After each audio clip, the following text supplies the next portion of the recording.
Greetings in our Lord. Raphael X here with another video. As always, please subscribe, click on the notifications button, share this video, click on the like button, all that good stuff, alright? So during the week, I'm thinking we can do a little bit of some philosophical topics, and then on the weekends, we can address something coming up in the news, something pertaining more to a theological topic. Alright, so as we always do, let's begin with a prayer. In nomine Patris et Filii et Spiritus Sancti. Amen. Ave Maria, gratia plena Dominus tecum, benedicta tu mulieribus et benedictus fructus ventris tui, Jesus. Sancta Maria, Mater Dei, ora pro nobis peccatoribus, nunc et in hora mortis nostrae. Amen. Ave Maria, sede sapientiae, ora pro nobis in nomine Patris et Filii et Spiritus Sancti. Amen. All right. So I have been getting certain requests to do a video on posthumanism, transhumanism. So what we're going to do is I'm going to do like a series. I'll try to keep this, I always say this, but this time I mean it for real. Less than 15 minutes. All right? I'm going to do my best. Less than 15 minutes. All right? Each video. And I'll do like 5 or 6 videos on posthumanism slash transhumanism. It's a very interesting topic. All right? So because normally, in order to, the best interpreters of a culture are the artists. The artists are the first ones to interpret a culture. So if you want to know a culture, see the artwork. They're the ones who get on it right away. Philosophers take their time. But I think with posthumanism, it's a philosophy that it very aptly describes, right, or manifests our culture. Posthumanism, transhumanism. All right. So we're going to talk about posthumanism. So essentially, it deals with the radical deconstruction of the human. All right. So we're going to give like an intro this first video. Maybe mention slight differences between posthumanism and transhumanism, the philosophy of today. And then later we'll get into more detailed topics regarding these. All right. So the deconstruction, the radical deconstruction of the human, and this comes from the posts, right? There's a proliferation of posts. There's even a postmodernism, postmodernism. How many posts do you need? Who knows? There's post-colonialism. There's post-capitalism. There's post-Christianity. There's just everything post, and that just the word post tells us a lot that this type of mentality that we see today is really lacking in substance, right? You have to have a post. You can't define yourself absolutely independently. You have to define yourself in reference to the past, a post. So it has its roots in postmodernism. It is like an offshoot of postmodernism, which essentially deals with or is very much associated with deconstructionism of Jacques Derrida, French name. Hopefully I didn't butcher it, at least the first name. There's going to be some different names throughout this series, and German names. I can pronounce the Italian and Spanish ones pretty well, but the Germans and the Italian, the Germans and the French, I might have some difficulty with. The Germans, especially when you have like Friedrich Nietzsche, his name has 5 consonants in a row. So how do you pronounce 5 consonants without a vowel? I mean, who knows? So it's a yeesh. It's who knows. All right. So from deconstructionism is essentially is essential tenet, we can say, of postmodernism. Postmodernism is like a soup. It's like it's a synthesis of everything. Essentially, everything goes. So deconstructionism is an essential part of postmodernism, but again, it depends who you ask, I guess. But it's a very important part. So it basically denies deconstructionism. It denies that there's immutable natures, and this is huge today. The belief that everything is in flux, and this is the basis of the belief of the whole trans movement, right? Not only transhumanism, which is very radical, but the transgenderism, the trans species or speciesism, some call it, and the whole type of trans movements. So there is no fixed reality, as opposed to Catholicism, which has assumed more scholastic philosophy based on Aristotle, St. Thomas, the neo-scholastics, that there is underlying what we do. The first reality that we perceive is change, right? The first thing we perceive is change, but through that change, we can deduce that there's something unchanging, and that's the object of metaphysics. It's the immaterial, essentially. It is the nature, right? But um, deep down, it is something immaterial that is not changing, even though we perceive superficially change. So, because you can't have pure change, there has to be an unchanging subject that is the subject of change. All right. So again, these talks are going to be very philosophical. I love philosophy. That's part of my expertise. So maybe this is not the cup of tea of all the people, all the viewers. So I try to be, very broad and, you know, attractive to other viewers. So, we'll see how that goes. All right. So deconstruction also focuses on language, right? Language almost having no reference in reality, right? There's nothing pertaining to a word that has it's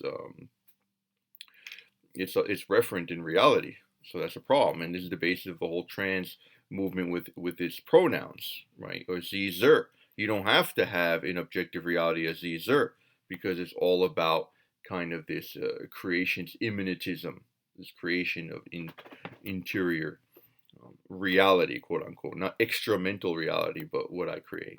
So everything comes down to language with deconstructionism, and language does not have its basis in reality. So language, um, it depends on its historical context, and essentially it depends on what appears. So the importance with deconstructionism is the appearance. We cannot know things in themselves. We do not know things in themselves. We only know their manifestations, the phenomena, and this is very Kantian. This is, Kant is a precursor to postmodernism. That is the truth. Kant says we cannot know the noumena, which are things in themselves, but we can only know the phenomena, which are the appearance of things. So the idealism is going to take that a step further and say, wait a minute, if we can't know the things in themselves, then why do we even affirm their reality? We should just say things in themselves don't exist. That's not the position of Kant. But you do see this in postmodernism. So the key is appearance, right? And this is also based on existentialism, but I don't want to get into all that, confuse all of you. But let's just go into postmodernism, transhumanism. It's also based on Michel Foucault's Death of Man, which in turn is based on Nietzsche, 5 consonants in a row, Friedrich Nietzsche, which many of you should know, his Overman, or as Übermensch, Overman or Superman, right? That man needs to really purge humanity with the power of the will to marginalize or totally annihilate the weak. The weak. So the death of man. We need this type of purging. So also posthumanism is based on this. Posthumanists believe that the concept of human has been reinscribed within categories marked by exclusionary practices. So postmodernism is essentially against defining things, because when you define things, you limit things, and many of the postmodernists see this as exclusionary, right? You're essentially taking away an absolute freedom when you define things, because when you define things, you limit them. So they're exclusionary practices. So in the past, sexism, racism, classism, ageism, ableism have been defined in history, or have defined in history rather, what a human is. Right? If you know what ageism is, or ableism, ageism is you discriminating against people according to their age, or ableism, you discriminate against people according to their ability. So these practices, these discriminations have defined what a human is, these exclusionary practices. So specifically, right, in the Western history, or the Western thought has come up with the notion of human, has formed this notion of human. And more specifically, a white male who's Christian, a heterosexual, and who has property. and who's a citizen. So, is a basis of the group identity or political identity politics, or the critical theories, like critical race theory, critical gender theory, and we're going to see another critical theory. So this is very much in line with that worldview, the critical race theory, which is a huge topic of today.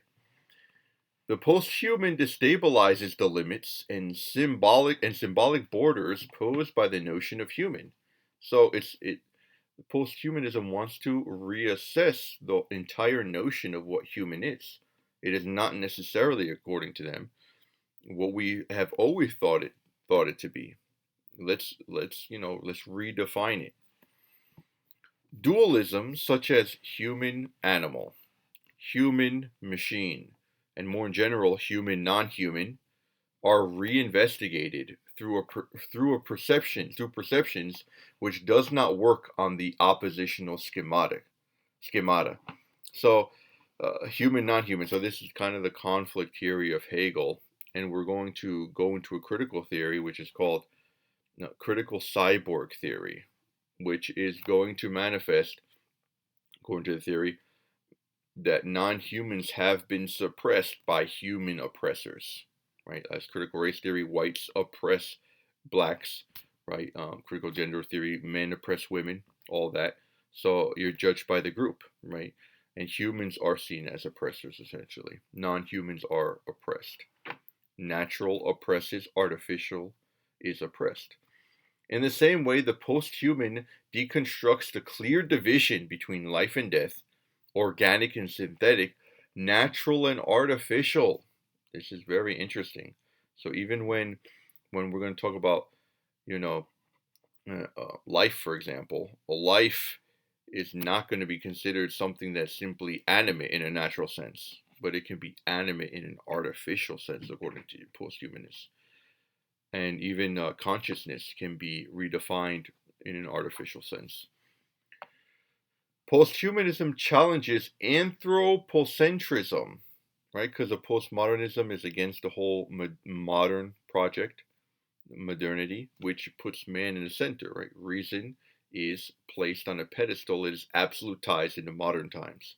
Postmodernism criticizes that, and there's a lot of truth in that criticism, but it goes way off right? Way off. What's the expression?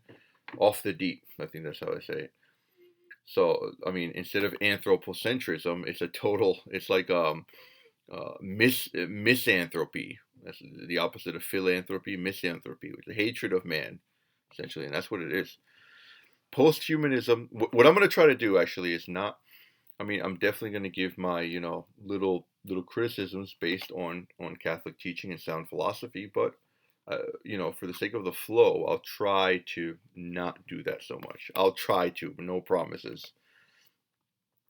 Posthumanism challenges anthropocentrism, biocentrism, the center, life is a center, sensiocentrism, the sentients, those who have feelings, vitalism, right, the center of life, and even the concept of life itself, blurring the boundaries between the animate and the inanimate.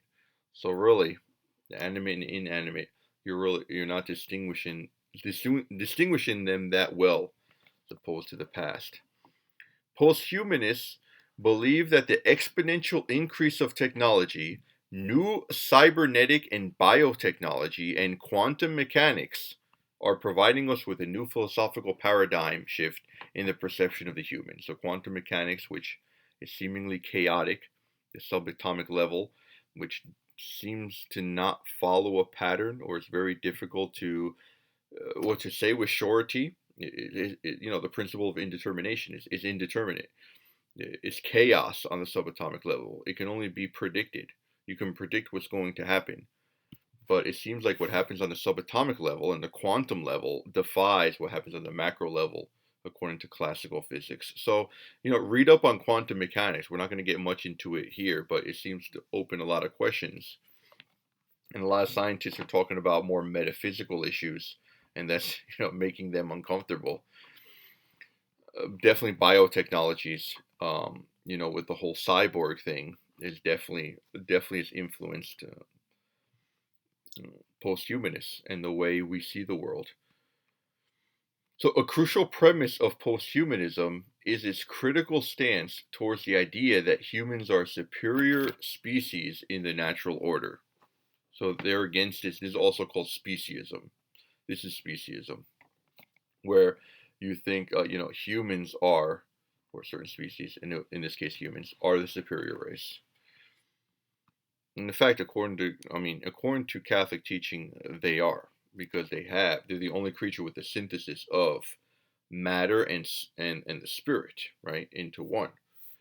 So they're the only material creatures with an immortal soul, the only material creatures that are made in the image and likeness of God.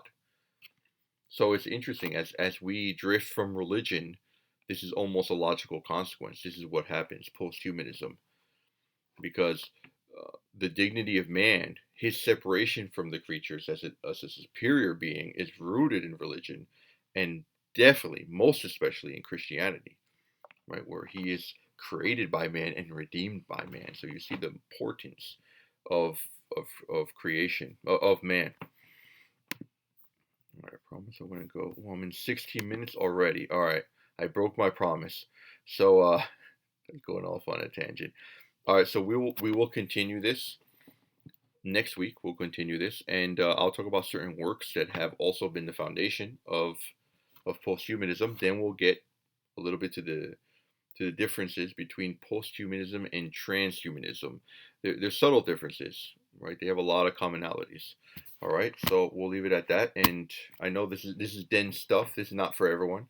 So I hope you understood. And with the subsequent videos, it should be getting clearer. All right, so God bless, and we'll see each other next time. Take care now.